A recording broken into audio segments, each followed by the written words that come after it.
नमस्कार। आज एक ऐसे विचार से शुरुआत करते हैं जो शायद थोड़ा चौंकाने वाला लगे। सबसे महान नेता वो है जिसके होने का लोगों को एहसास तक न हो। हम ये हमारी जो आम समझ है लीडरशिप की, उससे तो बिल्कुल अलग है ना? बिल्कुल मतलब हम तो अक्सर ताकत, कंट्रोल, पोजीशन इसी को लीडरशिप मानते हैं। बिल्कुल ये आम धारणा है। लेकिन हजारों साल पहले चीन में एक दार्शनिक हुए, लाओ त्सु। उन्होंने कुछ और ही कहा था। हाँ, लाओ त्सु, उनका मशहूर कथन है, a leader is best when people barely know he exists. हाँ, वही, मतलब बेस्ट लीडर वो जिसके होने का पता ही न चले मुश्किल से। सही। तो इसी गहरे दर्शन को जॉन हेडर ने अपनी किताब द टाओ ऑफ लीडरशिप में आज की दुनिया के लिए मतलब एक तरह से दोबारा समझाया है। हाँ, ये किताब लाओ त्सु की जो क्लासिक रचना है, ताओ ते चिंग, उसी पर आधारित है। प्राचीन ज्ञान को आज के संदर्भ में पेश करती है। तो आज की हमारी ये जो गहन चर्चा है, इसका मकसद यही है, हम जॉन हेडर की नज़रों से लाओ त्सु के इस अनोखे लीडरशिप सिद्धांत को गहराई से समझें कि कैसे बिना कंट्रोल किए लीड किया जा सकता है। प्रेजेंस यानी उपस्थिति, विश्वास और वो वू वेई जिसे शायद सहज क्रिया कह सकते हैं, उस पर फोकस करते हुए। बिल्कुल। ये जो हमारे स्रोत हैं उन्हीं का विश्लेषण करेंगे, उन पर बातचीत। चलिए तो फिर शुरू करते हैं। इसे जरा खोलकर समझते हैं। जॉन हेडर का एक जो बेसिक तर्क है वो ये कि लीडरशिप कोई टेक्निक या स्किल सेट भर नहीं है, हाँ, बल्कि ये एक प्रेजेंस है, एक तरह का वजूद। आप कौन है इस पर ज्यादा निर्भर करता है, न कि सिर्फ इस पर कि आप क्या करते हैं। बिल्कुल सही कहा। और ये बात सीधे ताओवादी विचारधारा के उसके केंद्र से जुड़ती है। ताओ ते चिंग जो है वो कंट्रोल की जगह विश्वास पर जोर देता है, बल प्रयोग की जगह शांति पर। अच्छा। लाओ त्सु का एक बहुत गहरा सूत्र है, लोगों का नेतृत्व करने के लिए उनके पीछे चलो। उनके पीछे चलो। अब इसका मतलब क्या हुआ? सचमुच पीछे चलना है? ये वाली बात थोड़ी और स्पष्ट करेंगे। हाँ, नहीं, इसका शाब्दिक अर्थ नहीं लेना है कि आप फिजिकली पीछे चलें। अच्छा। इसका व्यवहारिक मतलब है कि आप लोगों को आगे धकेलने की कोशिश ना करें। धक्का देने से क्या होता है? प्रतिरोध होता है, लोग रुकते हैं। बिल्कुल, प्रतिरोध पैदा होता है। इसके बजाय आप एक उदाहरण बने, एक प्रेरणा। आपके काम, आपके आचरण को देखकर लोग खुद इंस्पायर हों और आगे बढ़ें। अच्छा। जब आप रास्ता दिखाते हैं, अपनी जिंदगी उस रास्ते पर जीकर दिखाते हैं, तो लोग अपनी मर्जी से, स्वेच्छा से आपके साथ हो लेते हैं। ये सोच में एक बहुत छोटा पर शक्तिशाली बदलाव है, जबरदस्ती से सहजता की ओर। ये दिलचस्प है। और इसके उदाहरण शायद असल दुनिया में भी दिखते होंगे, जैसे स्टीव जॉब्स को ही लें। हाँ, स्टीव जॉब्स। हाँ, माना कि उनके लीडरशिप तरीकों पर काफी बहसें हुई हैं, वो थे भी काफी जटिल व्यक्तित्व वाले। बिल्कुल। लेकिन एक बात साफ है, वो हर छोटी चीज पर अपने कर्मचारियों को माइक्रो मैनेज नहीं करते थे। सही। उन्होंने एक बहुत बड़ी, एक महत्वाकांक्षी विजन सामने रखी।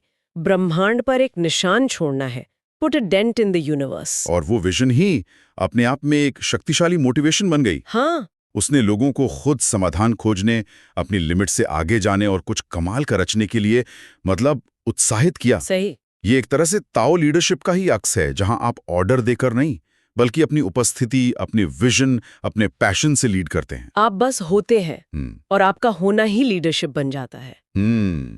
बिल्कुल। अब बात आती है एक और बहुत ही रोचक पहलू पर।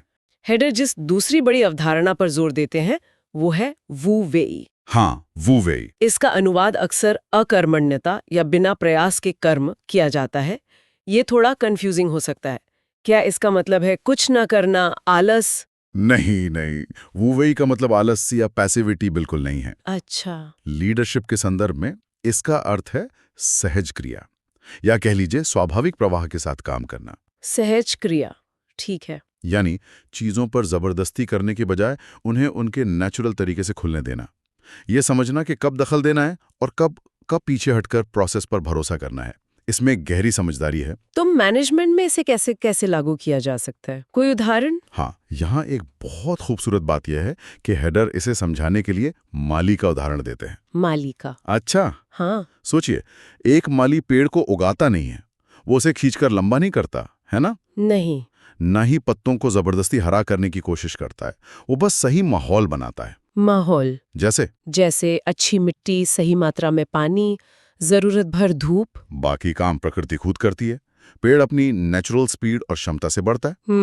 ठीक इसी तरह एक ताओवादी लीडर अपनी टीम के लिए सही माहौल बनाता है, विश्वास का, सहयोग का, स्पष्टता का।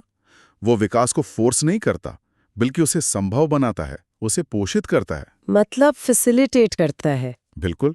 हेडर की किताब में एक पंक्ति है जो इसे बहुत अच्छे से बताती है। नियंत्रित करने का प्रयास ना करें, चीजों को उनके प्राकृतिक रास्ते पर चलने दें। Do not try to control, let things take their natural course. हाँ, इसका मतलब है कि ओवर मैनेजमेंट से बचना और सिस्टम की अपनी समझ और लोगों की काबिलियत पर भरोसा करना। और ये जो नियंत्रण छोड़ने की बात है, ये शायद सीधे तौर पर लीडरशिप की एक और बड़ी बाधा से जुड़ी है, जिस पर हेडर काफी जोर देते हैं। वो है अहंकार, ईगो। ये सोच के सब कुछ मेरे ही कंट्रोल में होना चाहिए या मेरे बिना तो काम हो ही नहीं सकता। ये हमें उस सहज प्रवाह, उस ताव से दूर ले जाती है। बिल्कुल। अगर हम इसे बड़े परिप्रेक्ष्य में देखें तो अहंकार हमें लगातार क्रेडिट लेने और कंट्रोल बनाए रखने के लिए उकसाता है। हाँ, असुरक्षित महसूस कराता है। सही कहा, असुरक्षित महसूस कराता है। लेकिन लाओ त्सु ठीक इसके उलट सलाह देते हैं। उनका एक बहुत प्रसिद्ध और गहरा कथन है। कौन सा? जब नेता का काम पूरा हो जाता है तो लोग कहते हैं हमने ये स्वयं किया। अच्छा, when the leader's work is done, people say we did it ourselves. Wow. इस बात के महत्व को समझिए। सच्चा नेतृत्व वो नहीं जो अपनी उंगली का निशान हर कामयाबी पर छोड़े, बल्कि वो है जो अपनी टीम को, अपने लोगों को इतना सशक्त और सक्षम महसूस कराए कि सफलता का श्रेय वो खुद को दें। ये तो बहुत बड़ी बात है। हाँ, नेता पृष्ठभूमि में रहकर खुश होता है। इससे ना केवल लोगों का कॉन्फिडेंस बढ़ता है, बल्कि वे भविष्य में और बड़ी जिम्मेदारियां लेने के लिए मेंटली तैयार होते हैं। ईगो फ्री लीडरशिप दूसरों को बढ़ने का मौका देती है। महात्मा गांधी का जिक्र यहाँ फिर से एकदम सही लगता है। बिल्कुल। उन्होंने कभी कोई फॉर्मल पद या सत्ता हासिल करने की कोशिश नहीं की। कोई सेना नहीं, कोई पुलिस बल नहीं। उन्होंने आदेश नहीं दिए, रास्ता दिखाया। हाँ, सत्य और अहिंसा का मार्ग दिखाया। और सबसे जरूरी, वो खुद उस मार्ग पर चले। यही प्रामाणिकता है। लोग उनके पीछे इसलिए नहीं चले कि उनके पास कोई बाहरी अथॉरिटी थी, बल्कि इसलिए कि उनके जीवन और कर्मों में एक गहरी प्रामाणिकता, एक सच्चाई थी। उन्होंने अधिकार से नहीं, अपने होने के ढंग से, अपनी ऑथेंटिसिटी से नेतृत्व किया। उनका मैं उनकी पहचान पर हावी नहीं था। बिल्कुल सही। अच्छा, हेडर एक और आयाम जोड़ते हैं, स्थिरता ही शक्ति है। Stillness is strength.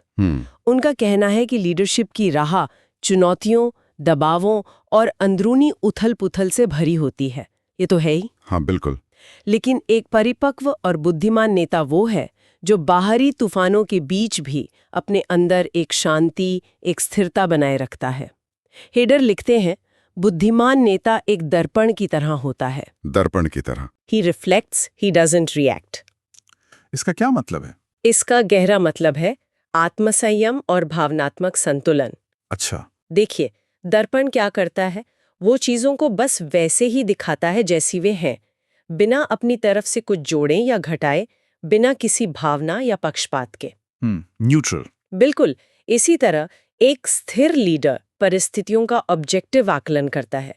वो तुरंत इमोशनल होकर रिएक्ट करने की बजाय ठहरकर सोच समझकर फैसला लेता है।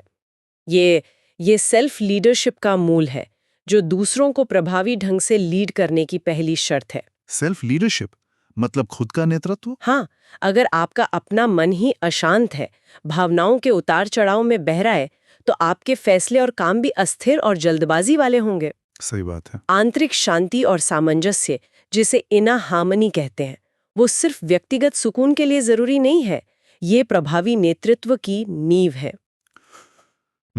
आपने शायद महसूस किया होगा, एक शांत और स्थिर व्यक्ति की मौजूदगी कितनी आश्वस्त करने वाली हो सकती है। हाँ, होती है। वे शायद कम बोलते हों, लेकिन उनकी ऊर्जा, उनका ठहराव आसपास के माहौल को भी स्थिरता देता है। यही वो आंतरिक शक्ति है जिसकी बात लाओ त्सु करते हैं। दूसरों को लीड करने से पहले खुद को साधना जरूरी है। आज की जो भागदौड़ भरी कॉर्पोरेट दुनिया है या स्टार्टअप कल्चर, उसे देखें तो अक्सर लगता है कि लीडरशिप का मतलब है ज्यादा बोलना, एग्रेसिव होना, हर समय एक्शन में दिखना। हाँ, ये एक छवि बनी हुई है। मानो जो जितना शोर मचाए उतना बड़ा लीडर। लेकिन ताओवादी नजरिया तो इसके बिल्कुल उलट है। वो कहता है असली शक्ति शांत होती है। True power is silent. ये आज के संदर्भ में कैसे प्रासंगिक है? ये आज शायद पहले से भी ज्यादा प्रासंगिक है। यहीं पर सेल्फ मास्टरी यानी आत्म प्रबंधन का महत्व सामने आता है। Self mastery. हेडर लाओ त्जू का हवाला देते हुए कहते हैं, यदि आप दुनिया पर शासन करना चाहते हैं तो पहले आपको स्वयं पर महारत हासिल करनी होगी। If you want to govern the world, you must first master yourself. बिल्कुल, इसका सीधा सा मतलब है अपनी भावनाओं, खासकर गुस्सा, अहंकार, अधीरता जैसी जो नेगेटिव प्रवृत्तियां हैं, उनको समझना और उन्हें मैनेज करना सीखना। जब आप खुद पर यह महारत हासिल कर लेते हैं, अपनी भावनाओं के स्वामी बन जाते हैं, तो आपको दूसरों को कंट्रोल करने की जरूरत बहुत कम महसूस होती है। अच्छा, क्यों? क्योंकि आपकी आंतरिक शांति, आपकी स्पष्टता और स्थिरता ही लोगों को आपकी ओर नेचुरल तरीके से आकर्षित करती है। एक ताओवादी नेता फॉलोअर्स के पीछे नहीं भागता, ना ही उन्हें जबरदस्ती अपनी ओर खींचने की कोशिश करता है। तो फिर लोग कैसे जुड़ते हैं? वो अपनी आंतरिक गुणवत्ता से, अपनी क्वालिटी से उन्हें चुंबक की तरह खींचता है। लोग उसके साथ इसलिए जुड़ना चाहते हैं क्योंकि उसकी उपस्थिति में उन्हें सुरक्षा, स्पष्टता और एक दिशा का एक सेंस मिलता है। ये जबरदस्ती का नेतृत्व नहीं, सहज आकर्षण है। बिल्कुल, सहज आकर्षण। तो इस पूरी बातचीत का सार क्या निकलता है? अगर हम जॉन हेडर के शब्दों में ही कहें, तो बुद्धिमान नेता के आसपास लोग स्वतंत्र महसूस करते हैं। People feel free around a wise leader. शायद यही ताओ नेतृत्व का अंतिम लक्ष्य है, कंट्रोल स्थापित करना नहीं, बल्कि स्वतंत्रता को पोषित करना। हाँ, एक ऐसा माहौल बनाना जहां लोग बिना किसी डर या दबाव के अपनी पूरी क्षमता और क्रिएटिविटी के साथ काम कर सकें। सही कहा।